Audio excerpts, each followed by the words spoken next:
Good morning. Thank you for joining us today for this 14th meeting of the Board of Lake County Commissioners. Those of you that are willing and able, please rise and please join me in the Pledge of Allegiance to the flag of our country. I pledge allegiance to the flag of the United States of America and to the republic for which it stands, one nation under God, indivisible, with liberty and justice for all. Grant us, O Lord, light to our understanding, prudence in our investigating, foresight in our planning, sincerity in our deliberating, the grace to follow truth in our judgment.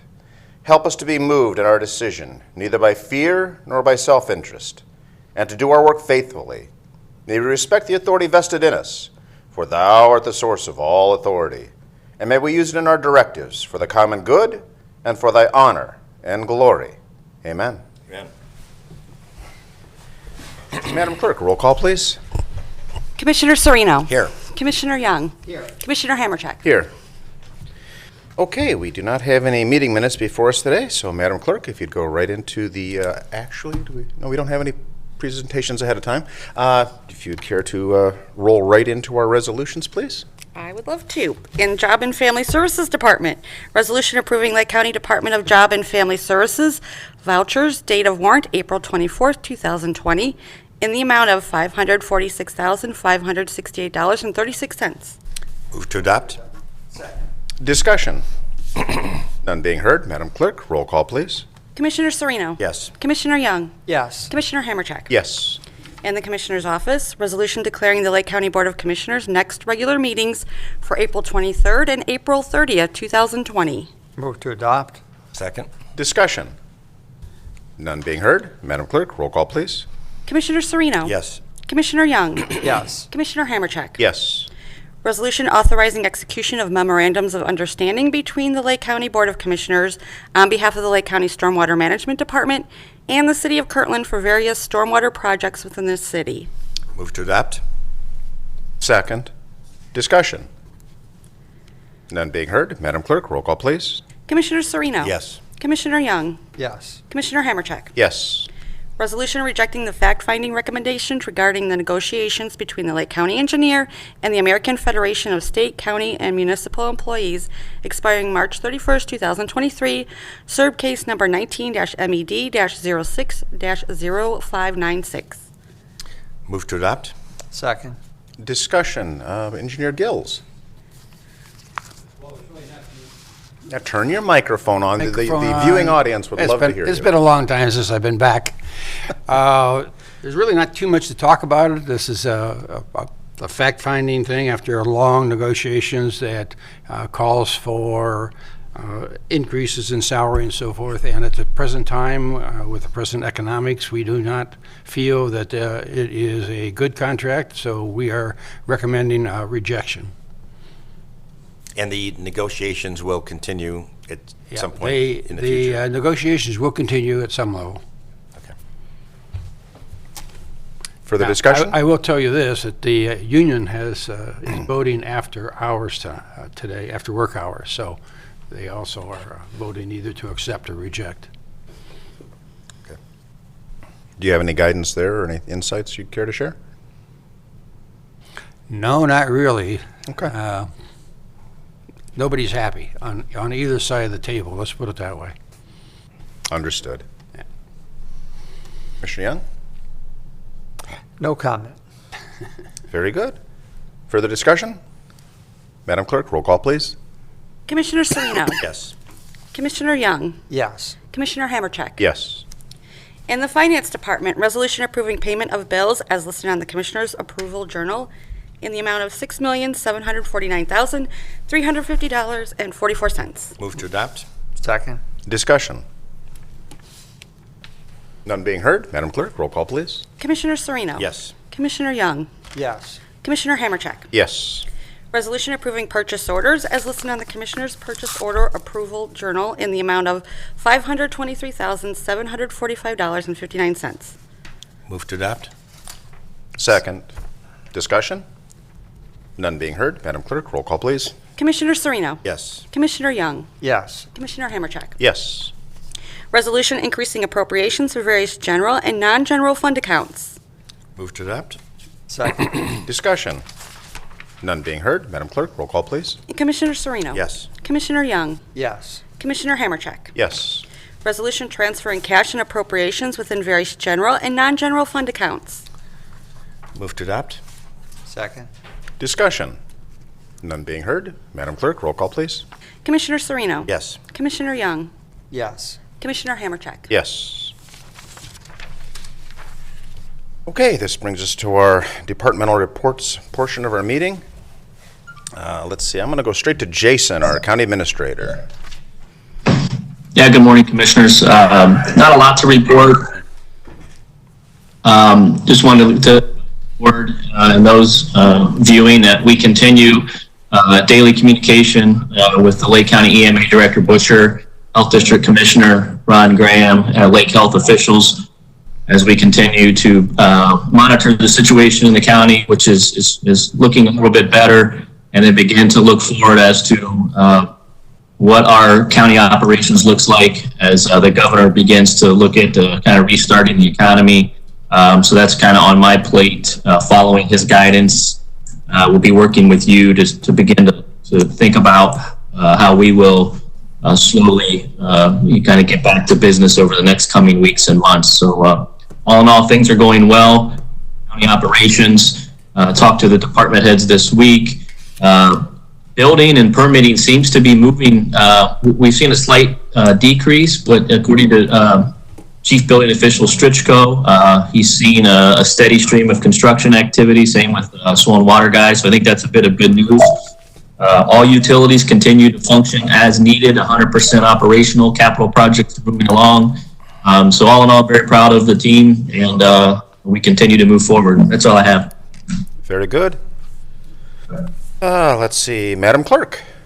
Yes, I just wanted to mention, as noted in the resolution, our next commissioners meeting is going to be Thursday, April 23rd at 10 a.m.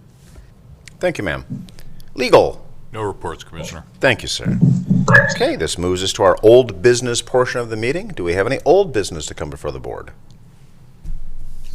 None being heard. Moving on to new business. Do we have new business? Commissioner Sereno, I believe you have. Yes, Mr. President, thank you. I do have some new business, and feel if my colleagues will indulge me for a few minutes here, I'd like to talk about a subject that is very much in the news and very much relevant to all of us here in Lake County. There's been a lot discussed recently on an ongoing basis about how do we get the economy back going here in the United States, certainly, and our concern, of course, is Ohio and Lake County. And there are a lot of activities going on right now, but I have been spending a lot of time, as I'm sure my colleagues have, talking with business owners around the county and really understanding firsthand how much suffering is going on. Businesses have either had to shut down or, as in the case of restaurants, and perhaps limit themselves just to takeout, which doesn't cover their overhead costs, certainly, to some businesses that have have seen reductions in revenues of major significance, and are figuring out all the ways they can tap into the various government rescue plans that are out there, and many of them are doing that. But, I really, all of this stuff is very local to us here, and I have a press release that I am issuing today, and really what I'm doing in the press release, Mr. President, is not so much pushing the governor to make an immediate decision or set a specific date. That's really going to be based upon a number of health factors that are not inside of my purview, certainly. But what I'm hearing from the business owners is that they have so much uncertainty that they're dealing with right now. Restaurants, for example, don't know not only not when they're going to be able to open, but what are the circumstances under which they will be able to open. And they can't just do this stuff overnight. They have if they're going to be operating with fewer tables, fewer people, limited hours, that sort of thing, they need to be able to plan on that and to be able to make that switch when the time comes when the restrictions are either limited or removed altogether. businesses that I've been talking to and that are included in this, in their stories are included in my press release, are Yours Truly Restaurants, Jeff Shibley, a great guy, and Yours Truly Restaurants are in multiple locations around this greater Cleveland, certainly. Panini's Restaurants that have 2 locations in Lake County, one in Willoughby and one in Concord. John Freck is the gentleman who is one of the partners there. Brunner Sandin Dietrich Funeral Home. They have a unique situation in that they have seen significant reductions in revenues, obviously, and the limitations that they have on the number of people that can come in and what the circumstances are for services have just been very detrimental to their business. And what you'll see in the press release is that Adam Sandin, who I spoke with and spent some time with on this, has some specific ideas about what he could do if some of the restrictions were lifted or lessened to some extent in terms of how families can still do the proper job of grieving for their loved ones as a family and not, putting things off until July, August, or September, which is what we're seeing here. Getting to a smaller side of the business, Rocco's Hair Design. He is completely shut down. No revenues for the last 5 weeks. And he's got some specific ideas about not only for himself, but for those in his business, in his industry, about how he could operate, taking more precautions to make sure that the virus does not get spread, but at the same time being able to get back in business and so he can cover his rent and his other obligations that he has from a cash flow standpoint. JD Cleaners in Mentor. Carla Clark is the owner. And she has lost commercial and institutional customers. Schools were a big part of her customer base, and restaurants, tablecloths, napkins, those kinds of things. They just stopped. It was a hard stop. So they're still open with limited hours for traditional cleaning and dry cleaning and laundering, but they are experiencing some serious troubles. Custom Cleaning, Marlene Carnaccio. They do commercial and residential cleaning. A lot of her businesses, now she's operating because she was deemed as an essential business, but a lot of the businesses have their employees working from home, so they've been doing a lot less business. They're probably down close to 50%. And yet they've done a good job trying to keep their employees paid, keep their employees active, and so on. And so these are just a few examples right here in Lake County of companies that many of us know very, very well. And these business people are just, I think, at an inflection point where they certainly care about the health care, the health of the community, as do I. But at some point, we've got to make some hard choices here, and we need to be thinking about how do we get our way back into opening up for business. Our economy is suffering tremendously right now. It's going to affect certainly the county revenues, as we all know. We just don't know what those numbers might be yet. It's going to, as a consequence, it'll impact services, and we're going to do our best to not let that happen. But, I will be issuing this, and I've already spoken with Governor DeWine's office. They will be getting a copy of this press release. I know there's task forces being set up at the governor's office to try to figure out how to get back in business and open up our economy. But I must tell you that my personal opinion is that this needs to be measured in weeks, not in months. And these businesses, many of them, not just the ones I mentioned, but many others in Lake County and around Ohio, many of them, if it goes much longer, will simply never reopen.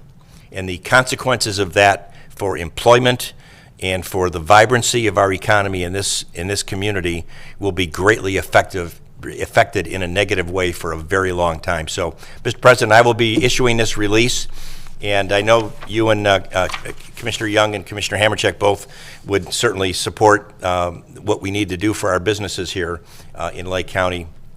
And I'd like to also ask other businesses to drop me a line, drop me a note, and let me know what their circumstances are, and we can pass on their ideas about how to get back in business to the governor's office. Thank you, Mr. President. Thank you, sir. Commissioner Young, we were just talking this morning. I think you've got some Yeah, insights. it's interesting. Commissioner Serino brought that up this morning because I was considering something very similar. Firstly, just a little intro to what I've been considering. Whenever I mention this issue of opening up the business community and the urgency that we need to put on that effort, there's always voices that are crying out, and I can understand their concern, and they're simply saying that, what are you emphasizing here, Commissioner Young? Are you emphasizing filthy lucre, if you will, over life? You know, the dollar isn't nearly as important as life. And while that in and of itself is certainly true, I think the real issue is, how can we save the most lives possible? Because either way we go, opening up the economy now, or keeping people isolated, locked in their homes, either way, there's a price to pay. And I was just talking to our coroner yesterday, in fact, and he said there's been a real spike recently in the number of deaths due to the opioid epidemic. We've lost 8 people in the last week and a half or so. You know, if you look at the deaths due to the virus, we're talking 6 countywide. And here in the last week or so, we've lost 8 people due to huge spikes due to opioid overdoses. During the Great Recession, I did some research. We lost 10,000, a conservative estimate. The experts that from the various medical journals I was looking at claim that we lost an additional 10,000 people due to suicide because of the recession. Other experts tell me that during an economic downturn, the death rate goes up. So as the poverty level goes up, there's a direct relationship to the death rate in this country. The death rate increases due to anxieties, nervousness, mental problems, whatever. One of the opioid deaths, by the way, I found this particularly telling. The gentleman was found in his car, and he had been complaining that he couldn't get to his therapy treatments because it was a group setting that was really helping him. But because of the new 6-foot restrictions, he couldn't go to his group therapy sessions any longer. And he'd been clean for some time, but he was so distraught by the whole situation that he went out and once again did the drug, probably did the same old dose he was accustomed to before he went off the drug, and it was too much for him. So I think there's a lot we can do now. Also, even right now, what Commissioner Serino is suggesting is fantastic, and I certainly want to support that effort. I also think that right now we might be able to sit down with our local health officials and look at ways that the current rules from the governor's office are being interpreted. I was at Scooters the other day, the hot dog stand up on North Heisley. More than a hot dog stand, it's a restaurant as well. And they were doing the right thing. They were serving takeout food. But I noticed that at some of the picnic tables, there were families, 3, 4, or 5 people together. Now, the tables were all more than 6 feet apart. There were several families there. But there didn't appear to be any violation of the rules. They weren't seated in a restaurant, elbow to elbow, anything of that nature. It was all takeout food. And I would think that a lot of our restaurants, a lot of our wineries, if they were aware that such services could be offered even now under the current rules, that there might be some real possibility of some economic activity at any rate. And there may be other areas as well we could take a closer look at just to see if we couldn't live within the rules but still allow more economic activity even at this point. So I applaud Commissioner Serino's efforts here, and I think we're all very supportive of those efforts. Thank you. Thank you. Mr. President, I just wanted to add one thing. If I could ask the clerk if she could post the press release on our website, if that is okay. I will do that after the meeting. Excellent, Thank you. excellent. And I believe, hopefully, folks, you're understanding we've got a theme here of let's get people back to work in a safe and responsible way. I will admit that much of my time has been invested in the manufacturing side so that people actually have a paycheck with discretionary dollars where they can actually go out to retail. So we're trying to do as comprehensive an approach here. We're working on some small business assistance. I believe they're breaking down into categories of 5 and under, 50 and under. That seems to be the range that we're focusing in on, and these are assistance activities that are going to be not duplicated other places. I think that's been one of the hang-ups where you get a lot of overlap and then there's a lot of gaps, and we're looking at addressing those gaps. And I think it's fair to say that we're also staying faithful to the people of Lake County. We have our county engineer here with us. We're continuing with our road paving project. Our utilities are continuing on with their infrastructure projects. And I'm getting my message from our administrator to speak into the microphone. So yes, sir, there you go. There's that big smile. Nice. We're also continuing with our infrastructure projects through utilities. And we are staying faithful. As you saw, we're also working with our local communities as far as the infrastructure grant that we put out, that $1.5 million. I've been getting some thankful phone calls of, hey, here are the projects we're working on, and getting some status updates about completion, Madison Township being one of them. So we're staying true and using the financial strength of Lake County to get us through these difficult times. I would also, as long as we're speaking about Madison Township, I believe you might have seen today's News Herald, our unity actually swayed ODOT. So thank you to all who participated. Our county engineer was very helpful on that. Our mayors and city managers and NOACA in general. The unity of the elected officials was frankly unanimous. There was not a single dissenting voice. Madison Township is going to continue to have 4 lanes on Route 20. So yay team. And on that note, I took the liberty also during today's mayors and city managers to talk about the homeless issue. City of Paynesville has been bringing it to the attention of the county that the homeless in Paynesville is not just a Lake County, or not just a Paynesville city problem, it's a Lake County problem, and our communities, cities, townships, villages, being aware of that. One of the reasons why there's such a congregation here is that's where the social services primarily are. Job and Family Services, for example, many of the churches, also several nonprofits. So Monica Ireland has been working closely on a rebranding initiative with the city, and they're just trying to find a peaceful way to address this and keep moving towards a successful conclusion for all. So we're making some progress there.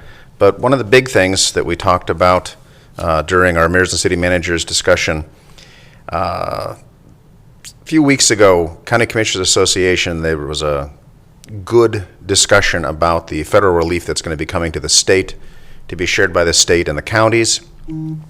The discussion on that, though, it's you've got the letter of the law and you have the intent. And sometimes, depending upon where that comma lands, those of you familiar with the Oxford comma know that that can change the entire meaning of a sentence. Yes, I'm looking over at our legal counsel on this one. Commissioner Young and I were on that call, and we both came away with 2 very different interpretations of what was being said. And that gave me pause when Commissioner Young heard it very differently, that although the presentation said the money would be shared by the state and the counties, and communities with 500,000 or more would be able to apply directly rather than have to use the state as their fiduciary agent, there was some concern that those big 5 would wind up getting the lion's share, if not all, of the money. Well, that aroused my suspicions and started looking into it. So it went from a 50-50 split between the state and the counties to a 55 to the state, 45 to the local, and there was some indications that we may actually wind up with crumbs.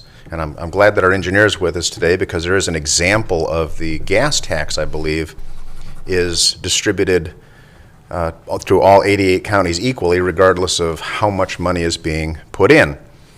So on the issue of NOACA, I'm sure those who know that I've been very assertive in that area of making sure that Lake County is no longer what's called a donor county, where more money flows out of Lake County than into it. I've also then started to push the issue of the region.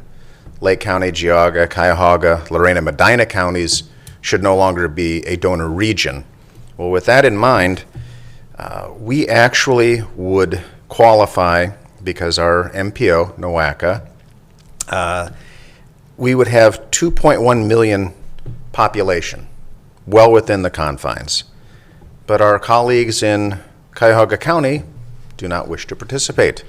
Now, I'm kind of calling it the canary in the mine, but I'm also hearkening back to Commissioner Young's interpretation that somebody's going to get something more than meets the eye. So the executive board at NOACA is researching whether Lake Geauga, Medina, and Lorain counties can apply.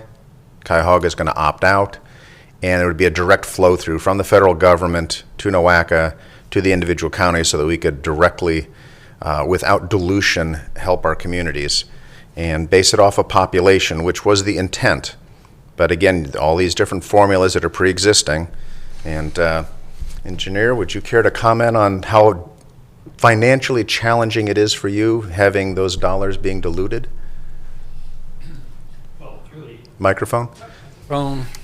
It's really very challenging for us. We are estimating a particular loss this year of anywhere between 20 and 30%, which is going to be somewhere around $1.5 million to $2 million. That represents a very substantial part of our budget.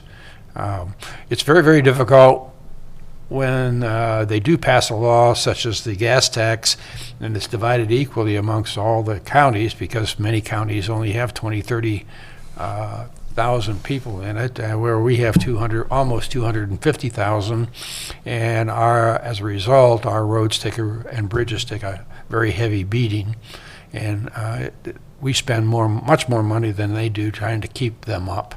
So it's a difficult situation. We are taking many upfront, beforehand precautions. We've cut out all anything extra that we don't absolutely have to have. We are not buying. We've canceled the salt dome. We've canceled some paving of our yard that is very seriously needed. We're doing things like that. I've canceled all overtime for my office employees. We are not giving raises until we see how this whole thing falls out, because it will not only affect us this year, but our recovery will be much slower. We do not expect people to get out and all of a sudden jump in their cars and start driving around, even though right now gasoline is very inexpensive. But I'm also hearing that OPEC and the Russians have kind of come to a new deal, and they're going to, because they're hurting so much each other so bad, they're going to go back to the normal pricing. So that means when we come out of this, we're going to be back up to $2.80, $3 and a quarter, and that is not going to be exciting for people to jump in their cars and travel all over. And the other sad part about it is it's going to be very difficult, we feel, for people to not only get in their cars, but go someplace where there's a crowd.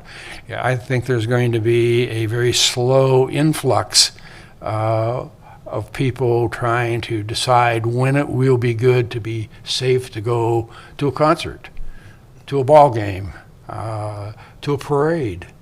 I just think it's going to take us until January 1 of 2021 to really see the population begin to, what I would call, stir. Very good.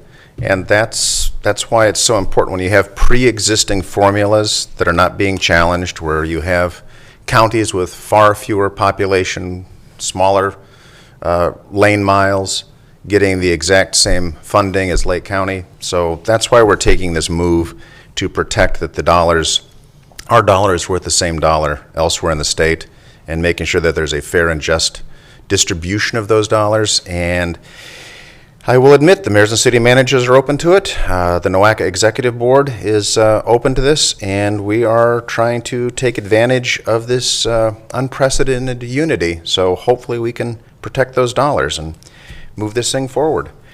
Just a quick background, though, there are 2.1 million in the 5 counties. If you take Cuyahoga County out, there's still 1 million. So we're still, again, well in the qualifying range. John, I just want to say, Mr. President, great work. I love the way you take things, you dig in and research and don't stop until you get reasonable answers. Oh, bless you. Thank you. Mr. Thank President, if I could just add 2 other... Sure, please. If you're finished with... Oh, yes, indeed. New business. I would echo Commissioner Young. Great job on the your leadership with the Madison 4-lane maintenance, which I know the people in Madison appreciate that. I'd just like to make a comment about some of the restrictions that we have had in our building in the county. Part of... you talk about kind of trying to find middle ground here. We had to make some decisions, which we made quite early and did our planning very much in advance of the actual shutdown occurring, relative to how we could continue with the basic functions that we need to provide in the county, while restricting access as much as reasonably possible, in allowing people to work from home and limiting the public's engagement in coming into the county administration building and so on. But yet we still have obviously a number of functions that need to happen to continue supporting our community. And there's been a lot of confusion in the recorder's office and services, and I think all 3 commissioners have received lots of input from the title community and the real estate community. As I think everybody knows, the commissioners don't run the recorder's office. That is a separate elected official. We don't run the auditor's office either, et cetera. But we do represent, as the top elected officials in the county, we feel a responsibility to make sure that our community is properly served. So we did initiate restrictions that were very consistent with both the governor's order as well as the health district's order, and yet the complaints coming in from the title and real estate community have been rather significant, and like as we did with all of the other elected officials, we provided basic parameters for public health safety and the safety of our employees in the building, and we asked every elected official, the treasurer, the auditor, et cetera, in the prosecutor's office to figure out what they need to do and how they need to operate their functions in order to continue serving the community without specific direction from the commissioner's office on how to do their job. We don't view that as our role as commissioners. So there's been some confusion about who's doing what and who's making what decisions, but I just wanted to emphasize that the recorder's office is responsible for the flow of work and access to the public, period, not the commissioners. We set the general parameters of workplace environment here because that's our responsibility. And so if those out in the title and real estate community continue to have issues or questions, we would ask that you certainly direct those to the recorder's office. And we're not in a good position to judge whether or not your complaints are valid or not. That's really not what we do. But we do want to make sure that the community is properly served, and the recorder has great leeway, and as do all the elected officials, in terms of how to do their job. But we do have the overlapping constraints of keeping our employees and the public safe and healthy, and we will continue to do that. Thank you, Mr. President. Indeed, and if I may just piggyback on that, our level of cooperation, I keep talking about the theme of how well things have been going between electeds and the department heads. I must say that we've received guidance from the Lake County Health District, Ron Graham, from the state, from the governor's office. We responded to that responsibly. The legislature came up with, I believe it's House Bill 197. They specified, I believe it's land professionals having access to records that are not otherwise accessible. We had a good, productive meeting that included our prosecutor that gave us some guidance as to what that definition is and how to, some suggestions, not some gentle prodding. That's when you have your prosecutor gently prodding, you should listen. We had some tremendous cooperation from our county sheriff, Sheriff Liam Bruno. His cooperation with having his staff welcome people to our buildings, ask them some base questions, do a quick temperature read, and have them sign in and out of the building so we know who's coming in and out of our facilities. So we're doing reasonable accommodations. I believe that was one of those gentle prods. And I'm looking to Mr. Hackman. Am I missing anything, or are we hitting on all the key points? Oh, Commissioner, you're absolutely correct. And actually, in that House Bill 197, there's a specific provision in there that requires these various offices, the recorders, auditors, to remain open for land professionals. And there's even indication in that statute, I don't have it in front of me, but it says notwithstanding any orders from a Board of Commissioners and/or Common Pleas Court. So, all due respect to this board, you have no say in this. It's up to the other elected officials. Correct. And thank you for making that point. Even the courts could not deny access, for example, specifically to land professionals. Correct. So hopefully we've addressed that in as comprehensive a way as possible. Commissioner Young, did you want to add anything to that? I think you gentlemen have pretty much handled it. Oh, bless you. Thank you, sir. Okay, well, if there's no other new business to come before this board, we are at the end of our meeting. Is there a motion to adjourn? So moved. Second. Discussion? None being heard. Madam Clerk, roll call, please. Commissioner Sereno? Yes. Commissioner Young? Commissioner Hammercheck? Yes. Thank you for joining us today.